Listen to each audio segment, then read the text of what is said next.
Hello বন্ধুরা, তো আমি এখন ঘুম থেকে উঠে পড়েছি। তারপর এরা এসে আমাকে ডাকলো, বললো হ্যাপি নিউ ইয়ার। আমিও তাদেরকে হ্যাপি নিউ ইয়ার বললাম। আর দেখো আমার ভাইয়ের নাচ। তারপর এরা আমাকে ডেকে আনলো প্রতি বছরের মতন, যে মাম্পি দিদি চলো গিয়ে আমরা রাস্তায় লিখবো, না লিখলে হবে? আমি বলছি না না লিখবো না, থাক। কিন্তু কী আর করা যায়, ভাইদের ইচ্ছা, না লিখলে হবে? তারপর বললো তারা আমাকে একটু সাহায্য করবে। আমি বললাম যদি সাহায্য করবি তাহলে আমি যাব, না হলে তো আমি কোনো কিছুই লিখবো না। এত ঠান্ডায় লেখা মানে কম ব্যাপার। রাস্তায় বের হয়ে 5টার দিকে, তাও 5:30 না, আমি ভাবলাম হয়তো 5:30 হবে, না না 5টার দিকেই চলে এসেছি। তারপর লিখলাম। আর আমরা তো দেখছি আর বাকিরাও লিখতে শুরু হয়ে গেছে আমাদের আগে। কিন্তু আজকে আমরা উঠতে একটু দেরি করেছি প্রতি বছরের মতন। তাই আর কি করব, দেরিতেই না হয় লেখা গেল। কারণ আর বাকিরা সবাই তো 3টা থেকে উঠে লিখেছে তাদের রাস্তার সামনে। তাই আমিও একটু দেরি করে না হয় লিখলাম, কী আর করা যায়, লিখতে তো হবেই। আর এই দেখো, এটা আমার কাকুর ছেলে, আমাকে হেল্প করছে লেখার জন্য। না হলে আমি একলা তো আর কতটাও পারবো।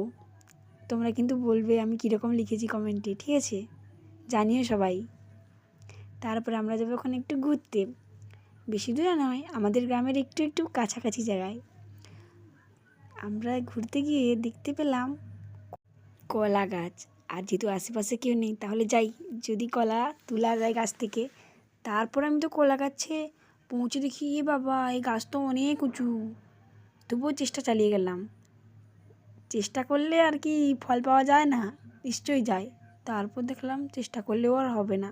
আর ওইদিকে বোন আমাকে ডাকলো, বলে দিদি চলে আয়, কে একটা আসছে, তোকে ধরে না হলে পিটবে। আমি ভাবলাম বছরের ফার্স্ট দিন যদি কেউ আমাকে মারে, তাহলে তো বছরের প্রত্যেকটা দিনই মার খেতে হবে। সবাই কথাই বলে না, বছরের প্রথম তারিখ আমরা যেটা করব সেটা আমাদের সাথে হবে। তারপর চলে এলাম একটু ফুলগুলো দেখার জন্য, ফুল গাছের। আমি ভাবলাম যে না হয় একটু ভেঙেই নি ডালা, দেখতে ভালো লাগছে। আর ফুল দেখলে তো বাবা আর বলার নয়। তারপর এখানে আছে সর্ষে গাছ লাগানো, তাই ভাবলাম একটু ফটোশ্যুট না হয় করা যাক। নিচে নেমে ভাবলাম যে কিছু ফটো তোলা যাক আর কিছু ভিডিও বানানো যাক, তাই নিচে নেমে পড়লাম। আর এই দেখো আমাদের গ্রামের একটা স্কুল, যেখানে আমি পড়েছি আগে, ঠিক আছে? এটা সেই ছোট্ট স্কুল যখন আমি ক্লাস 5 থেকে 8 অবধি পড়েছিলাম। আর এখান থেকে তো এত কুয়াশা যে কিছু দেখাই যাচ্ছে না, পরিষ্কারভাবে বোঝা যাচ্ছে না। তো আমরা যাচ্ছি এখন বাড়ি। এইভাবেই আমি আজকে সারাদিনের একটু ছোট্ট ব্লগটা শেষ করলাম।